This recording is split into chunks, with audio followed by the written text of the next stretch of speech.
Hello, Checkup Familia. I'm Roybeth, and welcome to another Checkup Catch Up. I hope you're doing good. I'm doing good as well. And in this one, I had to apologize. I have not been filming this week. Did not have any video on Tuesday. Did not have any video on Friday. And for that, it's on me. My family was here last weekend, and I didn't rest.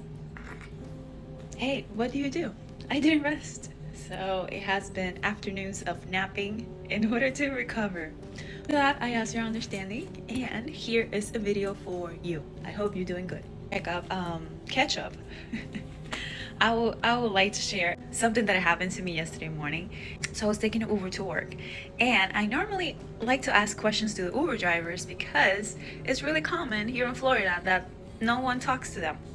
And I like to talk to them. So you can be amazed what conversations you can have with strangers, okay? So I really encourage it. Keep it respectful though. Keep it respectful. I'm just saying. So my Uber driver yesterday morning, his name is Michael. And for my surprise, I was his last ride for the day. This is not common. Most likely I'm the first ride of the day, not necessarily the last. So I asked the question, what is the most interesting conversation that you have with one of your passengers? And he said, man, I have really interesting conversations because of the type of hours that I do Uber, but I can tell you the weird one. I was like, okay. And he shared that he had two young passengers at one time, and it was between ages 17 and 19, and they asked him what was his perspective about Jesus. And I was like, ooh, okay, this is interesting. So it took him by surprise, two young people asking just deep conversation. He even laughed and he said, oh, that's a good conversation started point.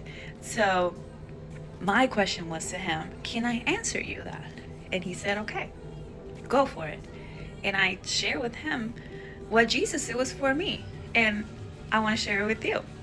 I share with him that I believe that God came to the earth and take a human life, suffer, die for me, and resurrected for my sins so he can become my friend.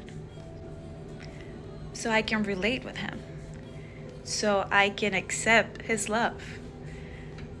That he didn't have to, but he did it anyway. Come to earth and live a life that I can relate to so he can have a relationship with me.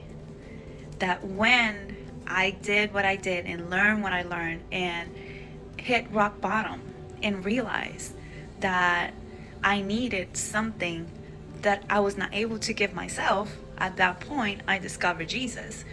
With that being said, when I read the Bible, I find the friend that I need. I find the father that I need. I find the comfort that I need. And I had to share that. I had to read it in English and Spanish. So he giggles, obviously, because my main language is Spanish. And I was sharing with him that we as human, we don't know what we want. And we don't know how to love because our love is conditional. However, his love is unconditional because he came and died for me. Jesus came to the earth, live a human life, and die for me, die for you, so we can have a relationship with him, with the unconditional love. I'm human, I'm not perfect, but his love is unconditional. And because he loved us unconditionally, that's why we can have a relationship with him. That's why I can call him my friend.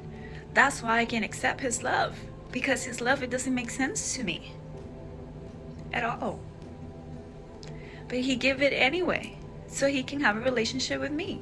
He died on the cross, and it doesn't make sense to me. He died for me. He died for you. And in a way that is so relatable that I can call him my friend. And he's your friend too. With this conversation with Michael, the Uber driver, it actually helped him to turn a weird conversation that he had before into an interesting one, because it changed the perspective. And Jesus didn't came to the earth to give us religion. He came to the earth to give us relationship. That was the conversation that I had with Michael. And that's the conversation that I want to have with you. Jesus is your friend. Jesus is my friend. And because he's my friend, I can relate with him. And I can understand his pain because he can understand mine. And I can try to accept his unconditional love, even though when it doesn't make sense to me. So, I had to share. Until the next one, let's be blessed. Bye bye. You stay longer. Hey, I want to share with you the perspective of God's thoughtfulness. He was so thoughtful that he partnered up with my curious self to ask a random question to now my Uber friend, Michael, of what is the interesting conversation that you had. The thing about it is, you don't understand the intensity of how weird he felt when he was having the conversation with the young people about Jesus. So when I share my perspective, he felt relief. So that is how thoughtful God is, that he was willing to redeem that conversation that he had with my perspective. So imagine how thoughtful God is, that he cared for Michael to have a different perspective about Jesus, because he is a God of relationship. And that is a perfect example. I was just in the right place at the right time to have a right conversation to help another person. I hope you're encouraged. Until the next one, let's be blessed. Bye bye.